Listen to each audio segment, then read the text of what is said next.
Chasing Points. We're back. Episode 184. Yeah, sorry, brother. Are you okay? Episode 184 of the Chasing Points podcast. Sam's here, Brendan's here, Harrison's here, I'm here. We're here to give you our takes on sports, whether you like it or not. If you don't like it, oh well, turn it off, go find another podcast, or just turn it off and come back in a second and just like what we have to say. But if you do enjoy us, we appreciate you and continue to share it. Stop making those faces because you're in the same boat and understand what I'm saying. Gentlemen, how are you doing this week so far? It's only, when we record Monday nights, but it's only Monday. How was your weekend? How are things? Great weekend. 11th anniversary. So we celebrated that. That's always good. Thank you. Congratulations on the sex. Wow. Yep. I love all our viewers. The ones that listen, the ones that don't listen. I guess they wouldn't be listeners. Viewers, listeners. They wouldn't be listeners if they didn't listen. So those that do listen, I love you. Oh, that was nice. Mm-hmm. Yeah. That was very nice. Yeah. Harrison loves y'all. I don't know how we got there, but I don't either. Yeah. We get to places sometimes that we never arrived. know. We just go. We arrived. Brendan, how was your weekend, sir? It was nice. A lot of yard work, just out there choring. I put down some liquid fertilizer. It was nice. It was fun. Okay. Had a little sea kelp extract in it. Lawn looks great. Looks green. Congrats on the grass. Shout out Neighbors Envy. A little plug. Okay. Maybe get sponsored. So all right. Yeah. All right. No free ads. Sponsored. Yeah. No. Mm-hmm. yeah, we'll see. Okay. Clip it and send it to him. We'll see what happens. Yeah. Good. We should. Sam, how was your weekend? I'm great, man. How are you? How's your weekend? Oh, wow. You're just great. That was very quick. Yeah, that was a good weekend. Okay. Weekend was great. My teams won. Worked a second job, and that's that. So we're here now to work this podcast for the people that Harrison loves. Mm-hmm. So let's just jump right into it. We got some dubs, we got some L's, and Bacon's going to start us off with somebody from a rival team. Bacon, who's your first dub? With a kicker, no less. Mm-hmm. I'm going Brandon Aubrey. Talk about just really ruining my Sunday. I took a break from all that yard work, came in to watch the end of the Giants-Cowboys game, and I should have stayed outside. But, kickers catch a lot of flack, rightfully so. People say they're not really football players, and I get it. But I don't think there is I should say. I feel like it's probably comparable to like the pressure that like a closer in baseball would feel when a kicker comes in, game on the line, rests on his foot, on his leg to win that game. This guy's unreal. 64-yard field goal with time expiring to send the game to OT. I don't know if you guys saw that ball mid-flight either, but it took like 30 different turns. Yeah. And I like I messaged you guys in our group chat. That probably would have been good from like 74. It still had room to spare.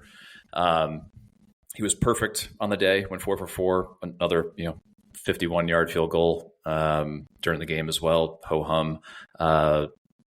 He became the first player in NFL history to hit a game-tying kick at the end of regulation and a game winner at the end of overtime in the same game.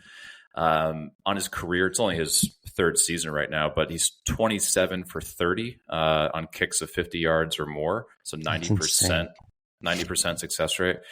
We're looking at, I would say, the best kicker in the game, and who knows? It's still very early in his career, but could potentially be looking at a all-time great with the way he's going and trending right now. So he's my dub. I know kicker is not a fashionable selection here, but just for what he did, I think he deserves some definitely deserves some credit here. Shout out to the best player on the Cowboys. Yeah.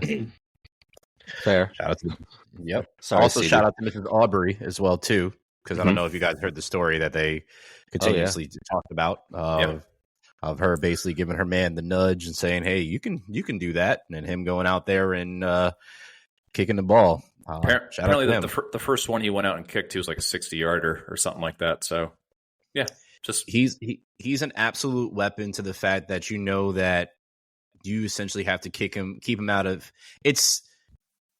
Range wise, it's equivalent to Steph Curry. Is that you know that as soon as he gets anywhere near that halfway mark, he's going to 100% be able to knock it down. And knowing that you have that there, it allows you to do so many different things. And that is a weapon for the Cowboys, and it's something that they need. They do need at this point in time, and I'm sure they are extremely ecstatic about having him. At least they look like in a locker room. Like the play right before that kick that sent it to OT, it was like a little halfback draw. And I remember, they're saying like, geez, they probably could have ran a different play, tried for more yards, ran 2 plays in that time. They're like, yeah, we just need a couple more here. There you go. 64-yard chip shot of that. Yeah, exactly. Like we're good. We need it on the right hash. Like, right. Yeah, don't even worry about, I think not. And I'm the last person that wants to give Schottenheimer credit because I still curse the time he was the Jets offensive coordinator 15 years ago. But like, just to have the faith, like prime Justin Tucker, like to have the faith to be able to do that. Yeah. And just, it was automatic. It was great. We don't get to elaborate. Do we get to move like the target? Tucker. Do we get to move the target lines? Is this the first time we'll ever see, like on TV, where the target line is on the opposite side of the 50? Right. Yeah, exactly. Yeah. Imagine if he kicked in Denver like Jason Elam, like prime, 80 yards. Nuts. Yeah, nuts. This is something that I never would have put on my bingo list of us talking and opening the show talking about a kicker. So thank you. First time for everything. You got it. It's the first time for everything. That's what I'm here for. I appreciate that. Flip the script, Yeah, I like that.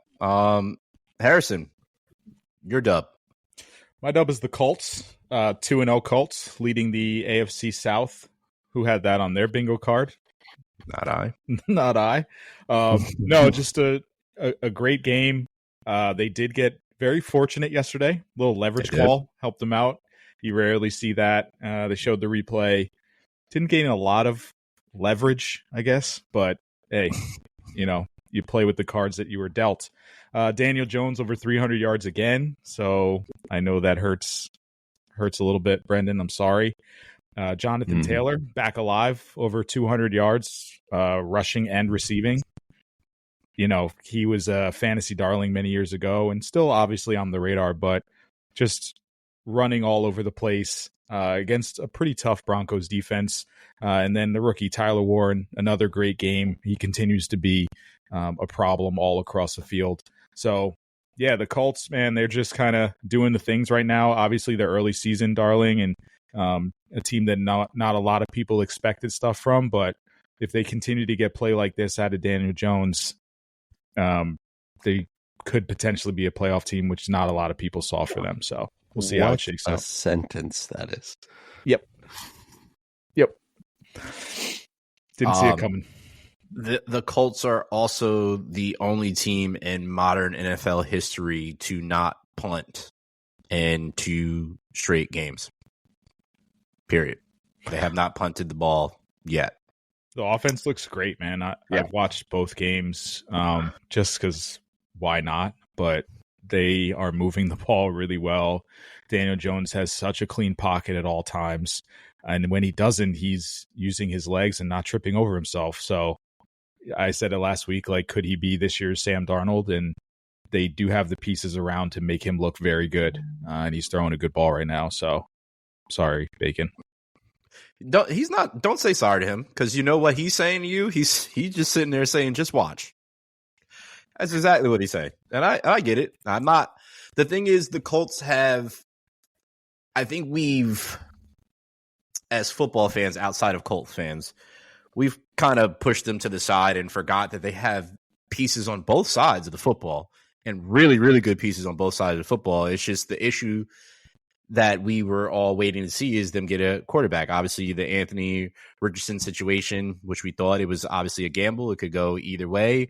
And we thought with Shane Steichen being there that it would possibly change that. That didn't come to fruition.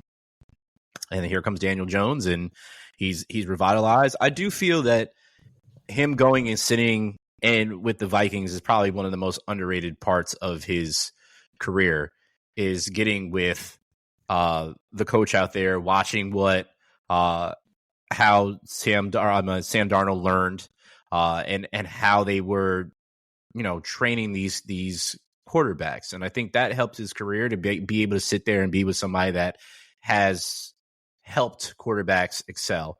But I mean, kudos to him. Kudos to him for now. A little bit. I think it's showing a lot more how important an offensive line is. Oh yeah, that too. That too. I think it's with any quarterback. If you have time, you'll be able to do that. Which I'm sure we are going to talk about offensive lines a lot today. So yeah, get ready for that. Sam, who was your dub? I have the Detroit Lions. We are a Dan Campbell Stan podcast after all, but nice to see some redemption there after just getting knocked around by the Packers. Another divisional game against their at home, but against their former offensive coordinator, and all they did was put up 500 total yards and like 50 points, and probably would keep going if the if the time allowed there. They looked great, and everyone seemingly everyone had a big game in that offense, and kind of like everything we were a little worried about wasn't a big deal. Now they were home. There's a lot to unpack there, but nice to see that they played really well. So they look like the old Lions to start out. Yeah. And then you saw the new version of this Lions, and it's just like, oh, okay. So you are still a little bit scary. Okay, cool. The sixth time since 2022 that they've reached 500 yards in a game.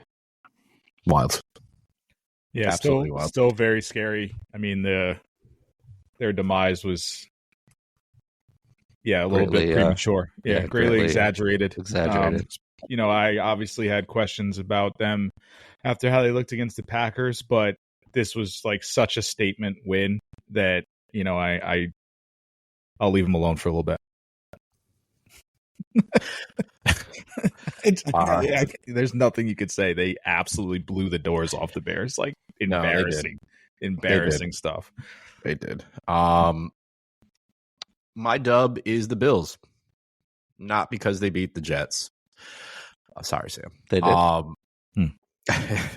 Not because they beat the Ravens, which does help in the situation. Is because the Chiefs are 0-2, and the Bengals just lost their starting quarterback for 3 months. Obviously, they beat the Ravens, so the Bills really have an opportunity, even though it's only 2 games, to really make this their year. And they look good out of the gate. So I think they're the real winners here, just for the fact of what happened outside of that. Now, obviously, the Ravens beat up on the Browns. Don't care about that. But head-to-head, they're able to win, and this is an opportunity. The Chiefs don't look Chief-like, or as we had in the conversation, they kind of still look like they did last year, which we had no idea what they were going to be. But this time, the things aren't falling their way. And as I've said, and I will continue to say, I think teams do not fear the Chiefs anymore. They know Patrick Mahomes is there, but who does Patrick Mahomes have the ball to throw to? And currently, nobody. So I think this is, if any opportunity the Bills have to take the AFC, this is the year for them. And I welcome that change. All right. That's all I got. Go Bills. Anybody have anything to say before we go to L's? I was gonna pick the Chiefs as my L, but coming out of that game as the resident Bird fan here, how do you feel about your team after yesterday's game of the week? Ooh, Bird watch. Ooh, I like this new segment alert. That's a new segment. This is a new segment. I like that. I'll do the. Can I do the You'll Cardinals? Cardinals right after. Yeah, Bird yes, watch. you can. Yeah. Bird watching. I offensively, it's kind of the same thing as last year. It just starts off. They can beat you any way they want to. I'm not really concerned. I know what the chatter is. I know AJ's not really getting the ball, and then Jalen throws the ball to AJ to just shut people up or whatever. You don't need to do, and they're a team that actually doesn't need to do what anybody says outside of the building. They know they can turn around and hand the ball off to Saquon, and Saquon can do what he has to do. They know if Jalen wants to pull the ball away from Saquon, they know he can run it. They know that they can use both of those to their advantage, and then pass to Dallas Goedert when he's not broken. They can do the same. They can pass it to Devontae Smith whenever they want to. They can pass it to AJ Brown. Like, they can beat you in a multitude of ways. So I'm not concerned about it. It just always just annoys me as a fan, is like, because I want to see them throw the ball more. But at the end of the day, I'm just happy that they won. I could care less, really. I just want to see them win. Defensively, it's kind of the same thing. I'm not worried about their defense. It's the way they started after they lost to the Bucs. Is their defense would come out kind of slow in the beginning, and then the second half they make adjustments. In the second half, after 2 games, they've only allowed 1 touchdown in the second half. So they're a second half team. They make the adjustments. So I'm not really worried about it, but I just need to see them throw the damn ball just for my own psyche. That's it. I could care less. Just throw the ball a little bit. I don't need you to, as long as you win. Just throw the ball. I just need to see it a couple of times. AJ a touchdown, Devontae a touchdown. That's it. As a neutral observer, I was never worried for you, Hayes. It didn't look at any point like the Chiefs could kind of get over that hump. But it wasn't like super impressive by the Eagles, but it doesn't have to be. Like, they kind of, like you said, they can kind of turn it on when they want to, and they've earned that grace. True. So, yeah, same with you. Would like to see him doing more, but you really don't have to. I mean, no. Even if the Chiefs would have scored on that possession with that turned into the interception, yeah. I still had confidence that the Eagles would be able to just kind of march down the field and score right back. Yeah. And, It's just annoying. I swear, I just watch it and I'm just like, what are we doing here? And obviously all the roars of first time offensive coordinator. And again, it's just like, Jalen's had a new coordinator for every year for the past like 10 years. It will be all right. It'll be fine. The tush push, right? Like 7 for 7? I mean, is Jalen Hurts the best goal line back in NFL history? He may be. They did. Incredible. It wasn't. They definitely failed a couple times. There was also a couple off. There was an offside by the Chiefs, and then the Eagles definitely should have been called for 2 offsides on their end. But if you actually watch how teams line up against it, both teams are offsides on the play. Like, it's very clear. If you look where the hands were, like, they're like Chiefs' hands were above, Eagles going first. Like, it just is what it is. And that's why I think it's kind of funny that today the conversation is like, if any game gets rid of the tush push, it was this game. And it's like, okay, well, if it happens, it happens. It is what it is. Just stop crying that you can't stop it. They'll just hand it off and run it in anyway. Correct. Can I say Saquon Barkley? Yeah, Saquon's a monster. Can I give an honorable winner? This proud dad moment. I'm at the bus stop this morning talking to our neighbor and like the kids about like the games we watched yesterday. And I was like, oh yeah, that, Eagles, Cowboys, whatever. And I was like, yeah, 20-10. And I screwed the score up. And my son goes to me, Dad, it was 20-17. Nice. And I'm I don't know, like, whoa. Good job. Good job. Shout out, E. Like, that was awesome. Taught him right. Taught him right, Love that. You're Redbirds, sir. What did you think of them? Yeah, I didn't forget about you. Really good until it wasn't. They got off to a good start with two turnovers, and then it was 27-3 at one point, and then you're kind of cruising, and then things went bad. A couple injuries to the corners, which you don't want. Especially Will Johnson, and then we lost another corner. They lost another corner. I know, which is French. I don't know if we're there yet. Yeah. Yeah, Kyler threw, a bad interception, but then it just completely snowballed. Like, you can't let one mistake make up 20 some odd points. Like, you got to figure it out at some point. So, and then the refs really tried to get in their bag late, and it was just a comedic game that should have been over way longer, way earlier than it was. So we're good, we're chilling, but that was pretty weird. Didn't like that. So when you said it, obviously that game was on the same time that the Eagles were on. Yeah, So yeah, you couldn't. I have a tendency when the Eagles are on, I have the multi-view on, Yeah. but I kind of hate it when I'm watching my team. I just really I have to go and watch them.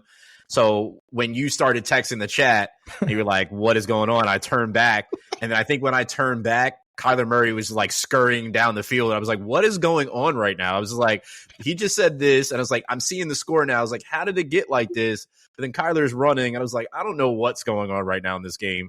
It just looks wild." So yeah, I mean, Panthers get an onside kick. Like, that never happens. Like, it was not an enjoyable 15 minutes. I'll tell you that. As someone that was rooting for them, I did not like it. That's tough. That's definitely tough. That's Birdwatch, presented by Adams Farraker Farms. You know what hangs out with birds sometimes, or what birds decide to hang out with sometimes? Bears, and that's my L. Because they are. Thank you. They are. They're not good. They're not good. Harrison, I guess I'll start off my L by asking you. No, I don't want any part of this. No, you have a part in this because you have vested interest in Caleb Williams. He's your boy. So, what is this? What is this? I'm very concerned. You should be. You should be. If they would have just taken like a 20-13 loss, I would be less concerned. But this was like truly like an embarrassing program, an embarrassing moment in Bears history, like historically bad stuff. Yeah. So I can't skirt away from this one, can I? No, you cannot. I don't know what to say. They were really bad, and for a team like the Bears fan base has to be in complete hell, right? Like, for a team that had like some reasonable expectations this year, spent a lot of money on their O-line, got a lot of weapons on the outside. The defense looked really good in the first half of the first game of the year, like very, very good. And then to just completely give up on that game, and then to come out against the Lions and look like that, like they got a lot of things to answer. Luckily, it's the first two games under a new coach, so you have some you have some hope there with that it can turn around and get better. But I don't know how they do that. It doesn't look good. So I'm not gonna sugarcoat it and defend my boy. Like it's not good. Man. It's not good at all. Bad reads, late throws. Yeah. I will say, like, Ben Johnson's offense is all timing, and Caleb is not that. Timing. He's off the cuff. He's a freelance guy. I still think he can get it, but that's probably just me just being hopeful because it looks really bad. It's about as bad as your picks, but we'll get to that soon. Chill. Not as bad as Brendan's picks. I will throw someone else right under that bus. That's fair. That is fair. That's fair. I think this was a big FU from the Lions to Ben and saying, so you left us, and not only did you just leave us to go to another team, you went to a rival team, and now we get to see you a couple times. We're going to make sure you know that this was a mistake. So, yeah, Bears are just bad news Bears still. That's not good. Not good. Sam, you have another animal from the animal kingdom here as your L. I'm glad it's from the animal kingdom. Yeah. My honorable L was going to be the Chiefs if no one picked it, just because Patrick Mahomes can't be your leading rusher. But second week in a row. But here we are. The Bengals, Joe Burrows will confirm. Zach Taylor confirmed today, Monday, that Joe Burrow is going to need surgery. He didn't give a timeline, but Schefter, Ian Rappaport, everyone's saying in 3 months. So that's what, December 14th-ish, 15th. Yep. So yeah, that sucks, especially for any hopes of this team in this division here. This line's been a mess forever. I mean, it happened on a sack, right? It's not great. Jake Browning is got that Jameis Winston in him. He can lead his time as a starter and with TDs, and he can also lead it with interceptions. He had 3 of each last night. But as someone who took Jamar Chase first overall in a fantasy league, I'm not crazy worried yet. No, but they're going to air it out still. Yeah, they're still going to air it out. They, Chase Brown's not doing anything either. Defensively, this team is a mess. I think this team is just a mess, and that sucks because I love Joe Burrow, but this team's in trouble. So the Mike Trout of the NFL. Yeah, they are 2-0, but unfortunately, they won't have the Browns and Jaguars to hand them wins from here on out. So trouble in Cincy. I mean, speaking of, we might as well stay in the animal kingdom. You just said Jaguars. You might as well just go there. It's a mild L. Like I wanted my L to be the Bears, which you also handed off to me. So thank you, I guess, for double time. You're welcome. You're welcome.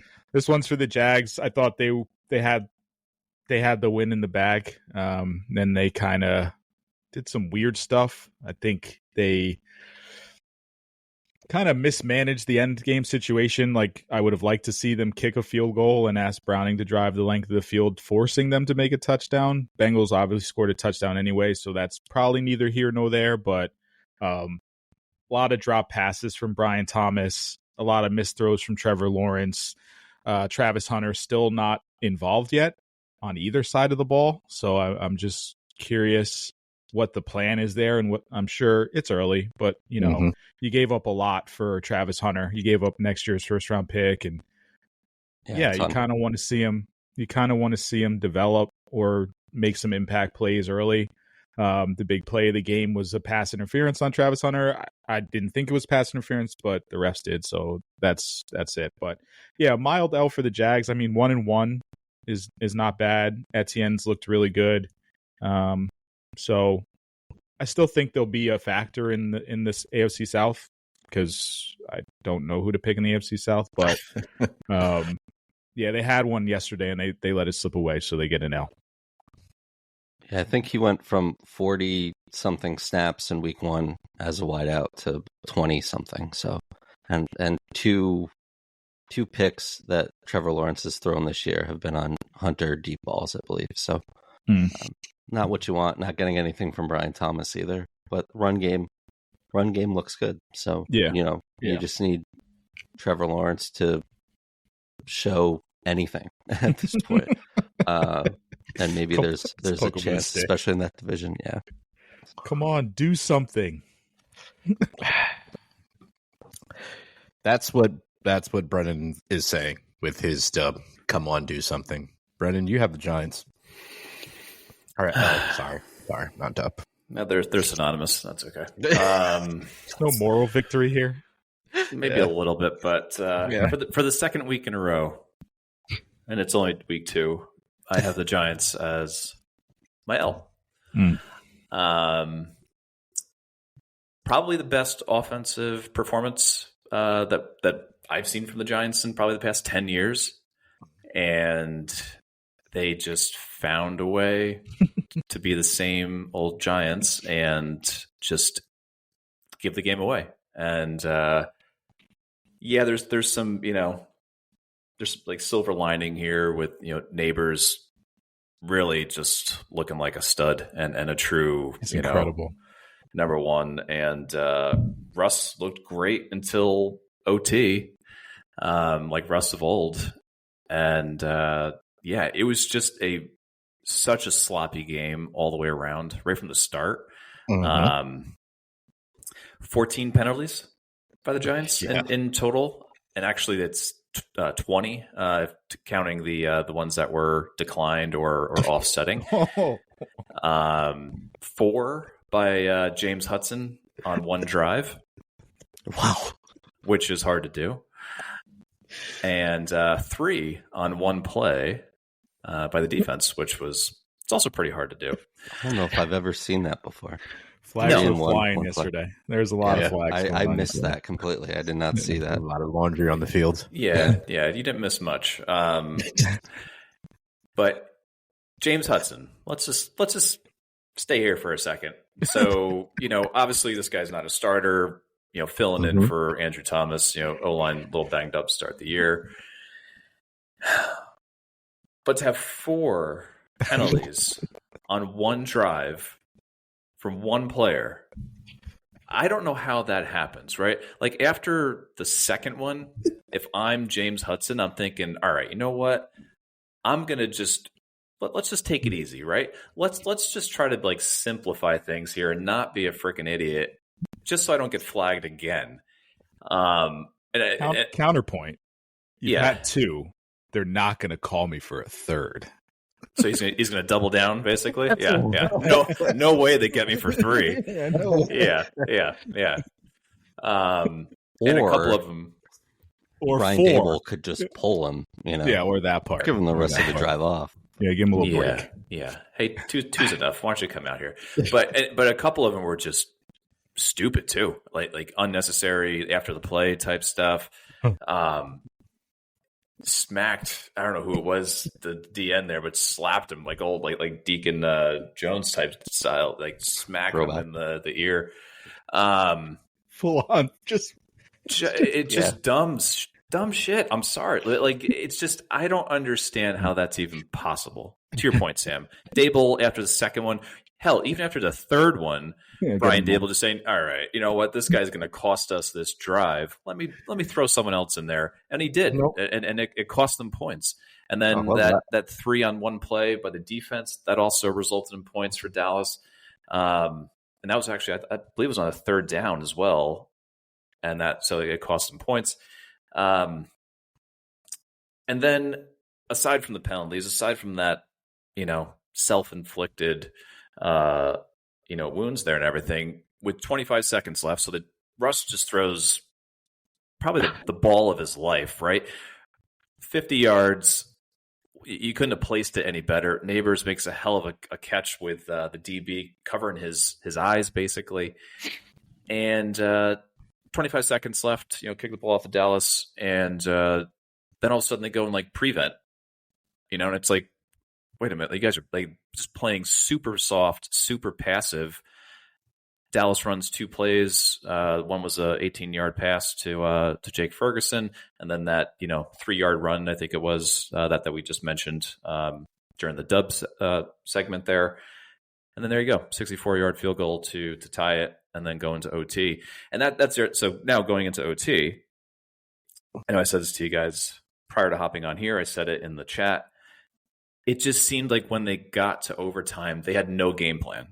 It just seemed there's just a lack of structure, just a lack of any sort of flow or anything. And Russ just throws up a prayer, Daniel Jones style, to just out in the middle of nowhere. The 4 of us could have picked that ball off. I mean, there was no one near him. I hate to break it to you, but that was their entire game plan the whole second half. And for some reason, the Cowboys just said, you know what, we're just not going to cover a go ball. But in OT, I mean, come on, you should stick with it. Slow it down a little bit. You know what I mean? Let's run some short yardage. Get some Scatabo in there. Yeah, move the sticks. They deviated. They didn't run the ball at all, and it's just you can't win that way. So especially after stopping Dallas on the first possession in OT, again, you would think they would slow it down. All right, let's a screen. Let's anything other than a 40-yard bomb, right? Anything. You don't need that. Just get into field goal range and you can win the game. So, just a calamity of errors. And, that's just what I've come to expect from the Giants the past 10 years. So sorry for the rant. That's Just just say- a let's little just say frustrating. space. That was Just say phenomenal. space. That was phenomenal. Yeah. That was we appreciate And then you got it. Daniel Jones up in the great white north, the Caucasian nightmare, as he's come to be known. Ah, God, Who calls him just that? I don't know. I just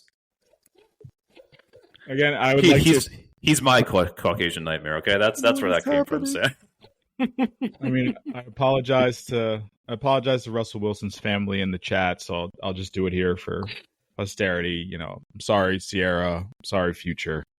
But throwing for 500 yards, that's pretty good. Metro Boomin. It's pretty good. He had a hell of a game. Cowboys defense is Awful. Yeah, deplorable. Not great. awful. But Great. yeah, when the Giants' defense is just as bad and drawing that many penalties or that many penalties in the game, like you can't win that way. So, gosh, yeah. I don't know. I don't know, guys, anymore. It's just you try to take the good with the bad, and the bad just outweighs the good. So, I think if we've learned anything from this, it's check on your Giant fan friends, everyone. Just drop them a text, make sure they're okay. When you see a glimmer of hope, right? It's like, holy shit! Like we might be the Cowboys in Jerry's world, right? And we haven't done that in forever. Yeah. Since Eli. That And Odell catch, did they win that game? Yeah. I don't know. I don't Is even it, remember. is it worse to be closer to the sun or just be the Browns? Are we even close to the sun? I don't even know. Are we? No, We're not there. If this was Jackson Dart who threw for 450 and oh man, then you could say, all right, you know what? Young quarterback, we're building this guy.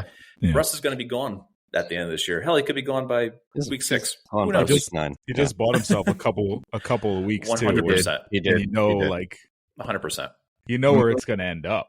Yeah, You yeah, know, but yeah. Again, It's, James can do that. So yeah. I wonder why the Giants the Cowboys secondary looks so bad. Maybe it's like because they lost like a really good defensive player or something like that. I don't know. Maybe that's that. I thought the Giants mixed it up well early, and then from there they got the go ball working, and then Neighbors just had the DBs in hell because he would do either a comeback or a go, and they couldn't stop either of them. So I think it's just simply the Cowboys aren't very good on the outside, but then you have a player like Neighbors, and then Robinson is also very solid. So you got two good outside receivers that are just going to make their life a living hell. And Russ still throws one of the best deep balls in the league, so you got that going for you. But anything other than that, yeah. Again, I've said this before. I believe I said this in the chat to you, gentlemen, is that I'm, as a fan of a rival team, seeing how Neighbors does what he does, if he just has somebody that can consistently get him the ball like that is going to be an absolute nightmare to watch over and over and over again. And knowing that guy is out there and that you could just drop a bomb into the bucket and he's just down there waiting. If you have any weakness in your secondary, that he has somebody that's can consistently get him the ball, it's going to be a problem. any receiver you'd put over him in the league other than Jefferson and Chase? Because I think he's he's 3 for me right now. Wow, that's crazy. I think he's that good. Yeah, top of my head, I don't know. I wouldn't. I'd say those 3 are it. I'm trying to think. I'm trying to not. I don't know. Yeah, I think CD's up there. CD. There's up CD, there. there's AJ, there's. Are you just taking other one. on a team right now? I mean, if you're doing the whole I put build him- a team now, I'd take the just younger put him. guy. But I think he could fit in anywhere. Put I him agree. anywhere, I agree. and he's going to make a difference and just an immediate impact. And the fact he makes an impact on this team is just makes it for me. Right. I'm sure that's probably why it makes it more frustrating for the likes of somebody like Brendan, seeing that you have this talented wide receiver that is arguably and can be in the future the best wide receiver in the league, and knowing that you don't use that consistently, or you can't get that done consistently, or you don't have the protection enough for your quarterback to be able to get that done. Like that would be maddening. And I can understand why you would feel that. Cause like I said, sitting across the aisle, looking at it, I'm just like, I'm happy that does not happen consistently, because I would be absolutely miserable. But I also am not dumb. I was just going to say, this is nothing new to me or Giants fans with Saquon, Odell. You know, you have these really generational type talents. I'm not saying that Neighbors is generational just yet. He's on his way. He's another stud LSU receiver, man. Like I said it yesterday. It's lazy. Yeah, it's lazy, but he's Jamar Chase and Odell. He is. He runs just like them. Brian Thomas, Justin Jefferson. That's just a factory, man. They're so good. The one thing the Giants have on their side right now is he's, in year 2. Yeah. Still super young. Was 22, 23. They made, they got Jackson Dart, so they're trying to, make sure that he's got someone to throw him the ball. Because to your point, Hayes, I mean, we've as Giants fans, we've seen this before, like I just mentioned with Saquon, Odell. At least we're trying to get someone to get him the ball. Correct. And, they got to just continue to build. Offensive line, for sure. It looked better yesterday. Russ had a lot of time in the pocket. What's that look for, Harris? Cowboys have no pass rusher, Yeah. Well, yeah. A lot of it was the team. But they did get Jadeveon Clowney because that's, the move to make. I didn't realize he was even still an option. Yeah. How many penalties would Hudson have if Micah was lined up across from him? God. Oh God! Just go back to the locker room, my guy. Yeah.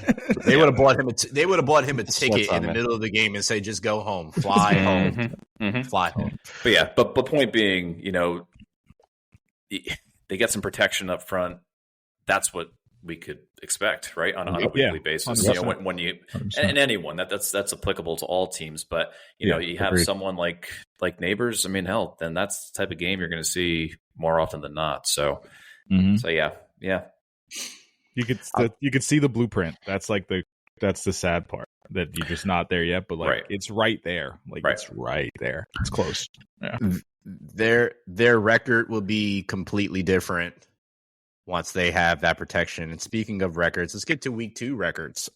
This is not including Monday Night Football. I am the king of the castle with 12. I went 12-2. Yep, just thought I should do that. But for my picks for Monday night is the Bucks and the Chargers. Sam went 11-3, and he also has the Bucks and Chargers.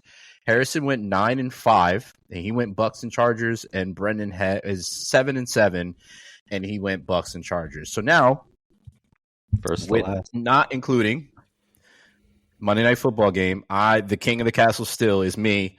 I have 22 wins and 8 losses. Sam is right behind me with 21-9. Brendan is right there as well too, 20-10, and Harrison is right there for now, but that will continue to create a gap. He's 18-12 right now, so we're about to turn up. Yeah, maybe. Maybe. Before we get into our week 3 picks and close this out, which I have a question, which I feel like I'm the only one that watched what I'm going to talk about at the end, but we're going to start this is the first week of power rankings and also power list rankings. If you're not familiar with the power list rankings, Harrison tells you who I tell you who the cream of the crop is in the league, and he tells you who is just the crop of the league, and we'll just go from there.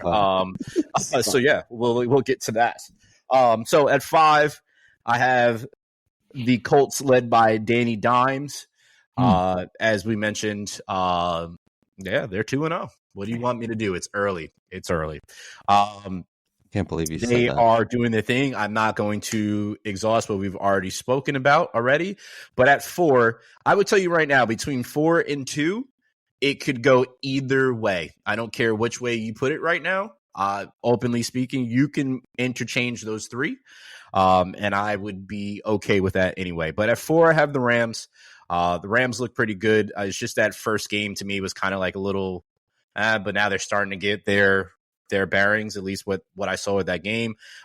Stafford, who I said would be okay and they would be fine. He's fine. Apparently he's just getting shots in the back. Take that as you may. But he's seen all right.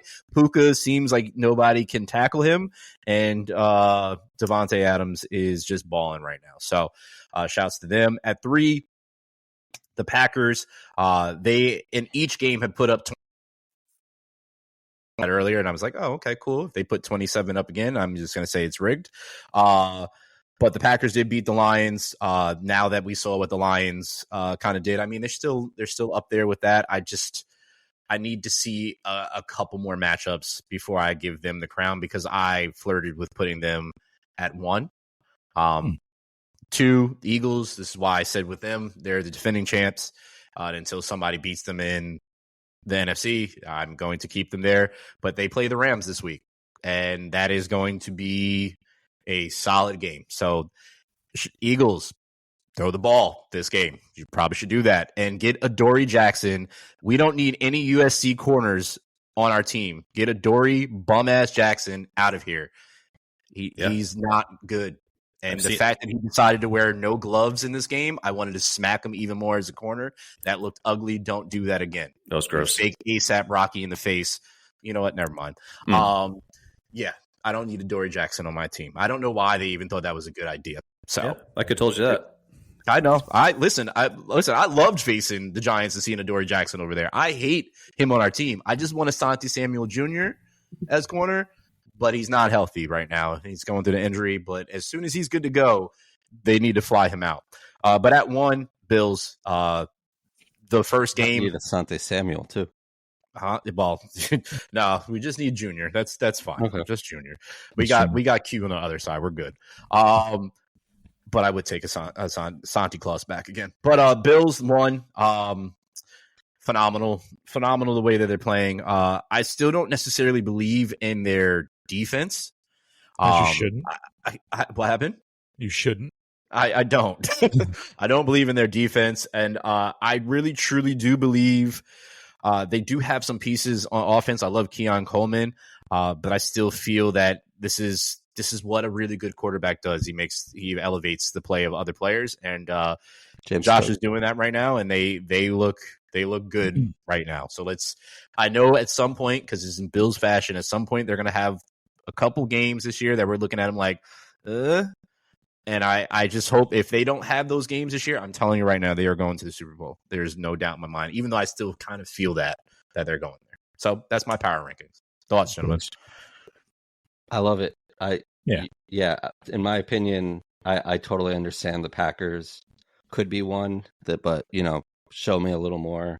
You could swap the Eagles or Bills out for number 1. I don't think anyone would push back there. Yeah, for sure. You better shout out to. Oh, sorry. Go ahead. Shout out to misspellings. Mm-hmm. Yeah. What kind of Eagles fan are you? Is that Eagles? Eagles. I did not do that. You in Philly? I did not do that. Just saying. Eagles? I did not do that. You spelt it wrong. I definitely did not do that. Yeah. We left it there for you. Nope. Just shout out to our other 2-0 teams. Bengals won't be there for long. Sorry. Niners. Shout out Mac Jones. Who? Corkle. Yeah. And shout out to JJ Watt for doing his Mike Jones thing and nobody getting it. Yeah. That was phenomenal for him. I got you. Yeah. The last 2-0 team, shout out my Cards. Yeah, it's top 5. It's not top 10. That's fine. I'm just shouting out the 2-0 teams while I have the chance. Yeah, I dig it. Fair while I have a chance. I respect that. Powerless rankings, Harrison. What you got? Yeah, it's early, but still bad. Saints had a chance to win both games. They were driving. They had the ball last. Just didn't get it done, so you get to be number 5. Bears, crazy to think, after that first half and how they looked on Monday night, a week ago, that they would now be in the powerless rankings, but the ass kicking that they got from the Lions now places them firmly in there. That was really bad. Panthers, terrible. Really bad, even though you gave my Cards a scare. It was 3 quarters of just, this team is going nowhere. Browns, yeah, sucks. And Dolphins had a chance in the Pats game, but the Pats are also not very good. So this list is just riddled with teams that you were high on 2 weeks ago, by the way. Me? Wow. Mm-hmm. Saints? No. Saints, yeah. Saints, I thought they could beat the Brock Purdy-less Niners. Mm-hmm. They're not I don't think they're terrible, but they're not good. They're not going to win a lot of games. Not good. Nope. Bears. They're not. I'll take the Bears one on the chin. I'll take that. Yeah. Okay.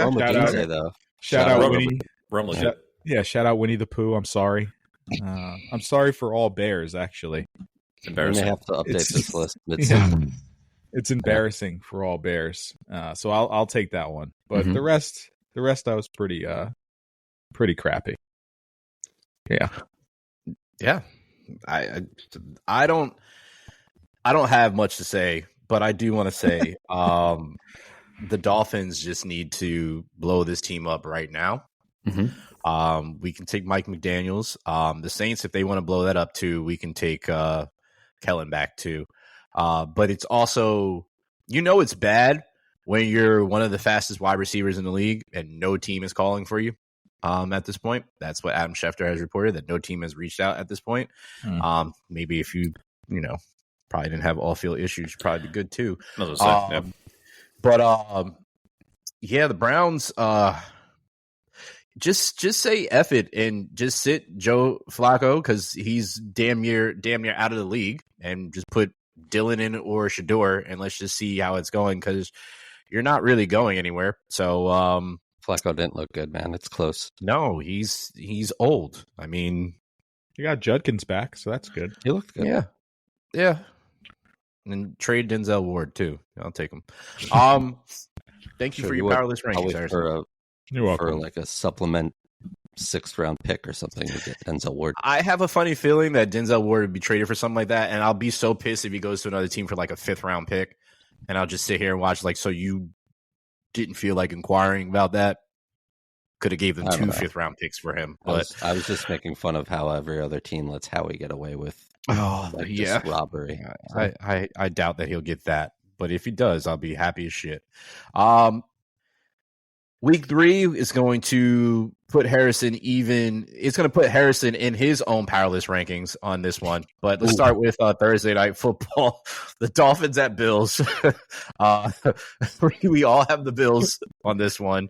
Good choice, Harrison. Good job. Sunday Packers at Browns. We all have Go Pack Go. Colts at Titans. We're all Colts. That's wild, because I'm sure none of us would have chose that 2 weeks ago. Bengals at Vikings. I would have, not knowing what. I'm. Shout out Cam Ward though.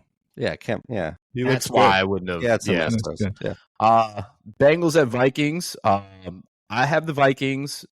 Actually, we all have the Vikings except Sam. He has the Bengals. I don't want to. Yeah, you have your finger up. Go ahead. JJ McCarthy has a sprained ankle and is not playing week 3.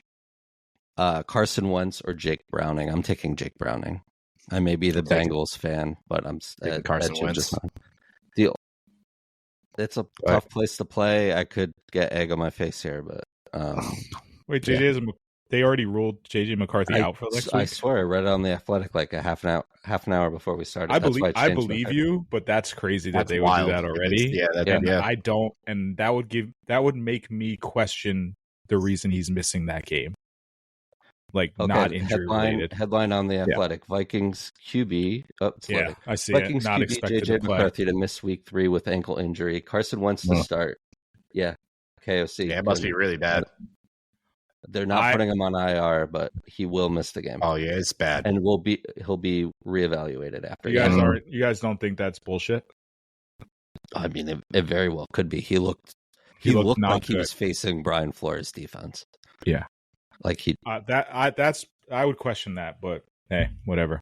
You think they're just sitting him to let him kind of get it cool together? Out. Yeah, he lost him that game yesterday. He did. But I mean, he also won him the game before, so it's the ebbs and flows of that. Like, he was terrible essentially the first 3 quarters. In the fourth quarter, he balled out and he was the hero. So I just find it crazy. Like, you don't have to announce that stuff this early. Yeah, unless he's really, really hurt. Maybe he said he was really, hurt really that bad in the third quarter on a 2nd and 20 play. He did take that hit, and then the next play was a false start, and he just skipped the throw to JJ. Okay. Yeah. And the blue medical tent was being used in between series. O'Connell said the training staff tended to McCarthy on the bench. They taped him up and let him go. All right. Interesting. All right. Yeah, I'll stay with the Vikings though. Brendan, are you staying with your pick or are you changing? I'm sticking with it. Okay. Steelers at Pats. We're split down the middle. Sam and I have Pats. Bacon and Harrison. I don't know why I just blanked there. Both have the Steelers. Let's come back to that one in a second. Rams at Eagles. We all have the Eagles. Jets at Bucks. We all have the Bucks. Raiders at Commanders. Sam and I both have the Raiders. Sam, you have Jaden might play. Jaden might not. Jaden's got a knee thing injury. He's day to day, right? If he's not playing, I'm picking the Raiders. If he's playing, I'm picking That's the same for me. As simple as that. Can I put a little? I got you. If he's playing, I got the Commanders. If he's not playing, I got the Raiders. If he's playing or not playing, I'm staying with the Raiders because I have a funny feeling they're going to win this game. I don't think the Commanders are the team that people thought they were going to be, but it's also still very, very early. Oh, I agree with you. I just think I hope Jaden's healthy. I wish he was healthy. I think this would be a good game with him healthy. I agree. Yeah. Falcons at Panthers. Falcons, all of us. Texans at Jaguars. I knew I was going to be on an island by myself. I have the Texans. The rest of the gentlemen have the Jags. I just still don't believe in sunshine. Just don't. And I don't believe in the team down there. Just don't. It's fair. But I enjoy Brian Thomas, though. So, Broncos at Chargers. I have the Broncos, and the rest of you have the Chargers. San Diego. So the only reason I didn't go to Chargers is because we have not seen them play Monday night, and I want to know that what we saw first was real. And then I would go from there. But I'm still going to stick with the Broncos because they should have won. They should be 2-0 right now. Well, it's two teams that I want to see tonight. Like I want to see the Texans tonight, and I want to see the Chargers tonight to see if like they're for real. And same with the Texans. Like you have the same.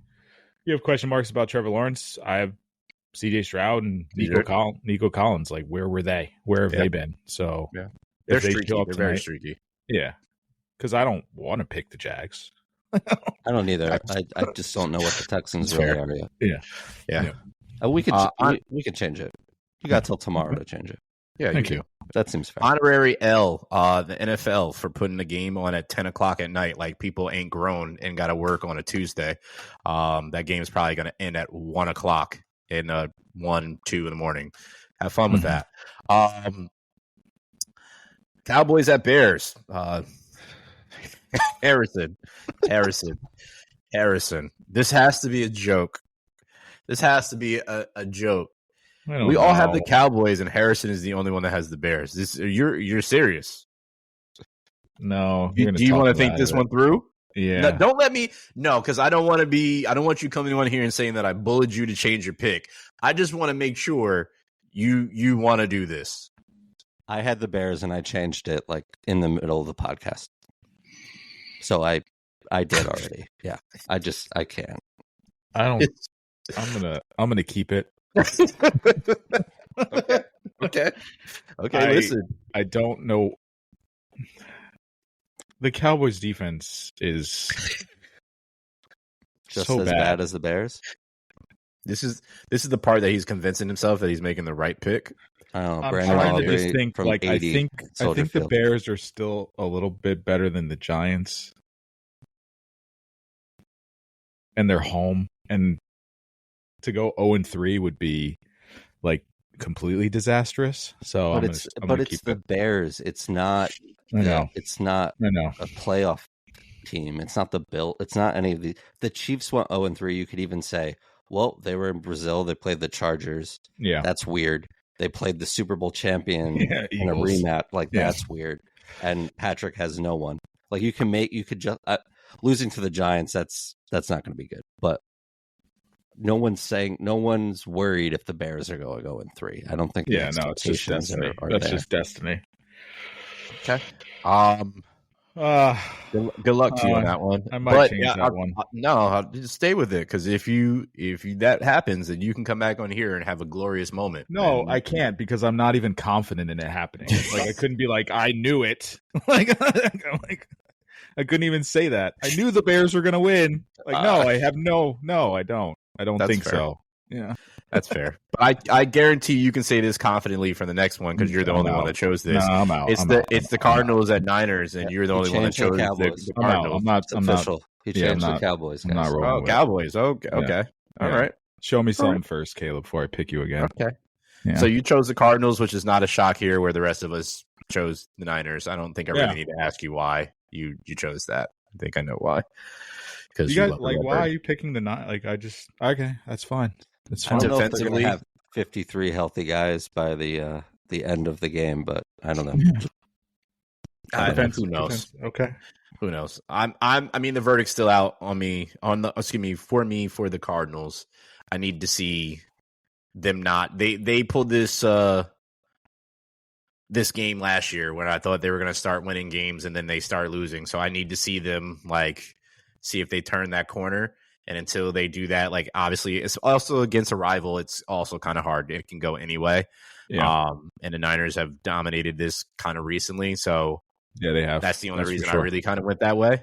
But I can definitely see the Cardinals winning, and it's not me hedging my bet. I'm still sticking with the Niners.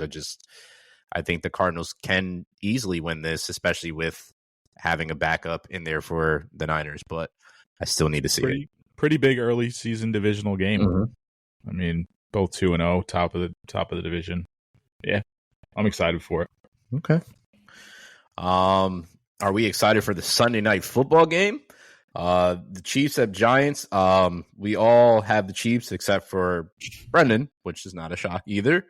Brendan, I'm just going to say this. I pray for you because I feel like the Chiefs are going to come out and Patrick Mahomes is going to come out and try to dump 50 on you guys.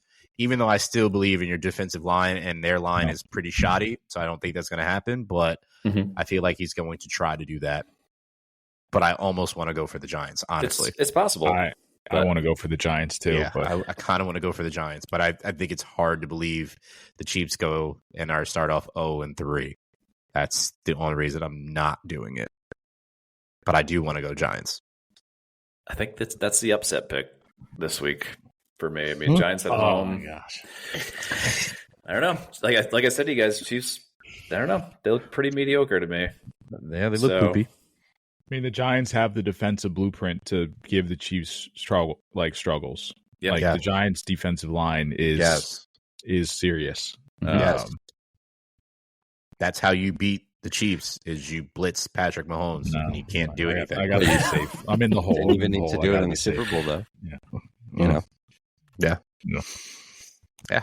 It just happened again. He got sacked several times. He didn't have a pocket to stand in there. And the Giants have one of the better lines. So that it is what it is. So, yeah.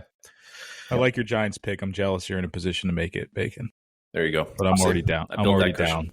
Yeah, I'm already down. So I got to. Monday Night Football, Lions at Ravens.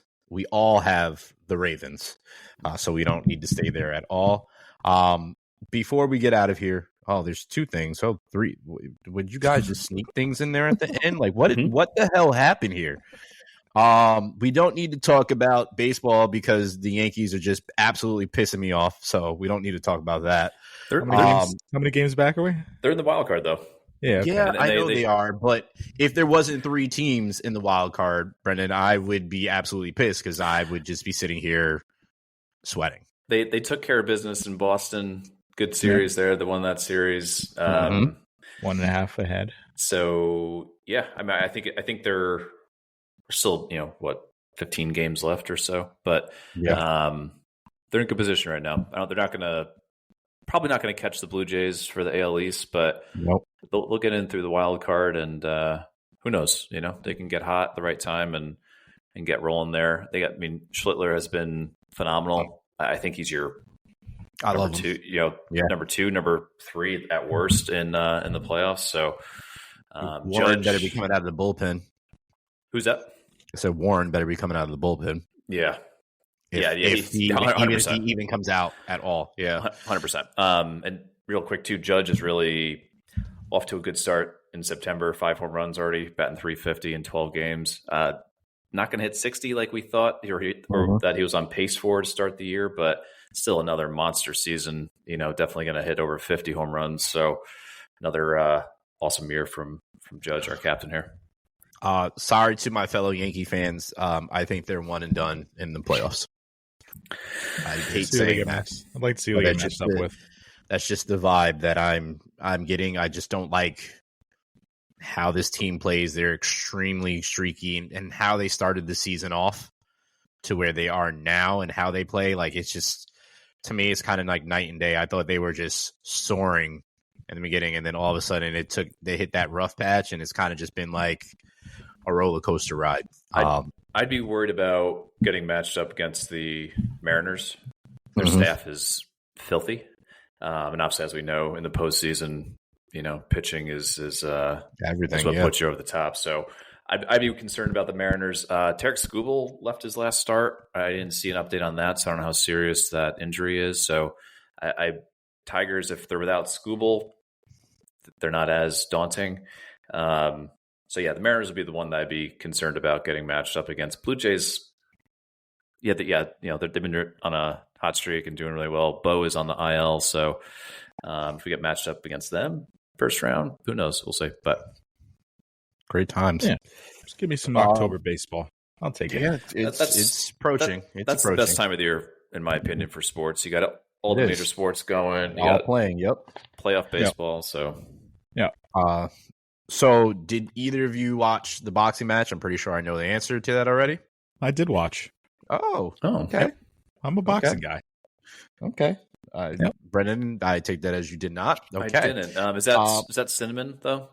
Canelo? It was Cinnamon. Okay. And so Cinnamon got his face punched in, respectfully, by my guy, Terrence Crawford, who beat him and moved to 42-0 and becomes the first male fighter to ever become undisputed in 3 weight classes. So there's wrong reports out here that says the first ever fighter. That's not actually true. It's a female boxer. I forgot her name. She's a champ right now. I think it's Clarissa. I'm forgetting her last name, but she is the first boxer to ever do that. But Terrence Crawford is the first. I've seen some of the scorecards, and I see some of the the scorers essentially had this very, very close. This was not close at all at any point through the fight. But shout out to Bud for doing what he had to do. I always been a stand-up dude, always been an underdog, a guy coming from Omaha, Nebraska, and coming out here and becoming such a solid boxer and has been for so many years.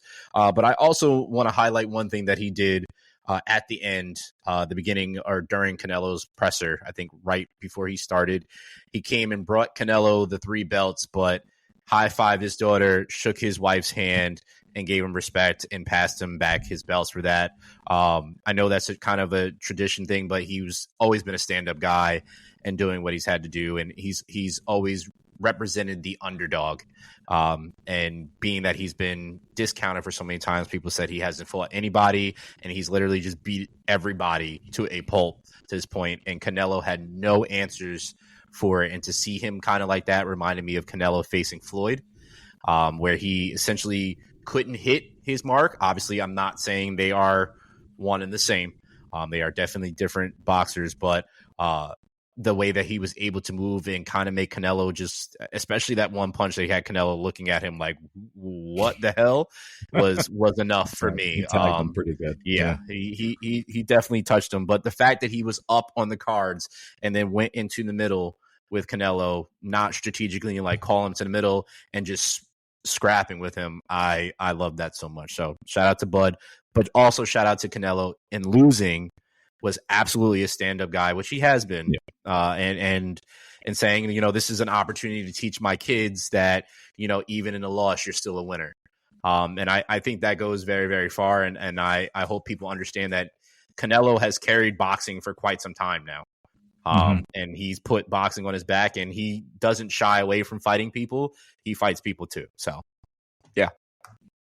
Yeah, that's why I watched. I mean, I haven't watched a lot of fights lately, but both of these guys I really enjoy just for just the level that they fight at, but also like you said, like the classiness of their comments after fights. Like it's not like a showman type of thing, but they're obviously great entertainers because of how good they are. So just, finally getting to see them both in the ring together was awesome. So I enjoyed that fight. And, I think Terrence Crawford obviously kind of moves himself up in the upper echelon of fighters of the last generation. And, he's right up there now with like Floyd and Manny. And I think Canelo's still there too. So it was a good fight. Just they come on so late. Yes, that is an L. There's an L and a dub here. It's just boxing though. Both for the L and dub go both for Netflix, but also the L is primarily for boxing. Like that fight did not come on until 1:20, almost 1:30, right? Or so I didn't get home till 2:00, 2:20 in the morning because of that. Too old for this, man. Yeah, it just needs to. First off, I respect the undercards and these guys trying to come up. None of us know them because people don't pay attention to boxing. Put 2 undercards in the main event and call it a day. I understand you're trying to sell this. People are only there to see the main event. That's all they're there for. Unless the undercard is going to be really, really good, people are only there for the main event. And the only fighting thing now that people care about the undercard for is UFC. And if it's not that, stop doing it. You're not in any competition with them. That's the first L. Well, yeah, that's the first L. That's and the only, I should say. That's the only L. Yeah, the only L. But shout out to Netflix for getting the streaming right this time. I appreciate them for that. Didn't crash out. It was good. Smooth sailing. Yeah, it was good. It was good. Ryder Cup. I don't care about it, but I know you guys care about it. So that is the end of the month, 26th through the 28th. You gentlemen are probably clearly. I don't know. I know you watch it, Harrison. Brendan, do you watch golf? I know you play. Usually the final round. Okay. Thursday, Friday, whoever makes the cut for the weekend. That's when I start getting interested in it. So yeah, got you. Okay, Harrison, why are you excited about this? We got obvious. Ryder Cup next week. I'm excited about it because it's in New York. So it's Bethpage Black, one of the most historic courses in the world. Down the island. A place I've been lucky to play 4 or 5 times. It's a public course, so it's $65 for New Yorkers to play. And it's just a world-class golf course that Tiger Woods has won on before. So, I love Bethpage Black. I love everything about that course. So to have the Ryder Cup there is awesome. Crowd's going to be rowdy. Rowdy as hell. Crowd's going to be rowdy. Yep. They've priced out everyone, though, which is definitely concerning. So it could be more corporate than rowdy, but I still think New York will bring it. Yeah. Scotty Scheffler just won yesterday, so he's coming in hot. Rory McIlroy won last week. He won the Irish Open in dramatic fashion, made an eagle at the last to win his country's Open. So it doesn't really get any better than that. So a lot of good vibes going into it. Team Europe looks completely stacked, but the road team hasn't won on home soil in over a decade. So you got that going for you. So yeah, I'll be locked in. Super exciting. Ryder Cup's always fun. It's an exhibition, but not really because they do take it very seriously. Yep. Yeah. It'll be on here. It's the weekend of Colton's first birthday. So it'll be on the television. We'll be watching. I won't be watching.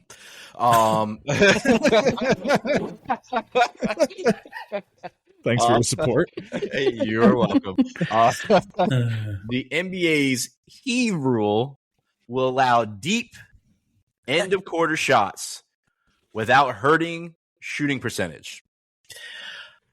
Do you care about that? I do care about that. Softest shit I've ever seen. Like we're now getting participation awards out here. Like it's a part of your shooting percentage. You shot the ball. So let me ask you this: shooting the ball. So you miss, it doesn't count, doesn't hurt your shooting percentage. But if you miss, if you make it, it counts towards your as a make, right? I guess so. I hope not. Hold That's on. stupid. That just seems really Because you're going to get the point. right. Obviously, you're going to get It's the points. They're going towards to count. points. Yeah. So does that count towards? Yeah, that's Like a valid point. That's just dumb. Like one way it doesn't work, and that's stupid. That's just stupid. Why are we doing this? It's just so soft. Like who cares? And how many of those do you heave up in a season, do you think?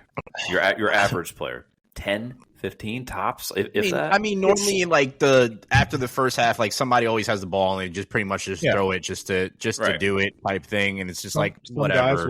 Some guys will like hold off and throw it after the buzzer. Right. Yes. Like I don't know. I guess it helps in that sense where you won't hold back. So I guess you could have some more exciting full court heaves, but those aren't going in a lot of the time anyway. No. So I guess they'll go in more because you're just the more you take, the more you make. But just so soft in the sense that guys would hold off and not shoot them. Like I hated that. That's just lame. Like no one cares about your 10th of a percentage point on your shooting percentage. That's You know, I don't think if you're that good and you're in contract negotiations, like the Chicago Bulls aren't worrying about you shooting 487 over 485. I just think it's just lame. It's just lame. Whatever. I agree. I just think this is really, really dumb. No fan asked for this. I'm sure. I don't even I want to know who actually asked for this. Like who said like we should do this? Players Association. So stupid. Why? There's other things you should be worrying about. Like stop this. They care about their stats so much. Like that's the players just care about their stats. Like you think you want them to just care about winning and losing, but they care. They care about all of it. So that's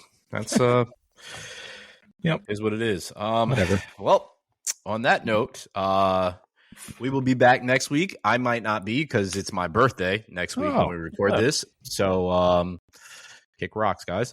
Love you. You don't want to spend it with us? Maybe not. Okay. No, I'll see where I'm at for that. But this has been another episode of the Chasing Points podcast, where we give you all our real thoughts and opinions and some jokes along with that too. Please listen to us on all DSPs. Share this with your friends and your friends and your friends and your friends and your friends. And on that note, we are out of here. Go Birds. See ya.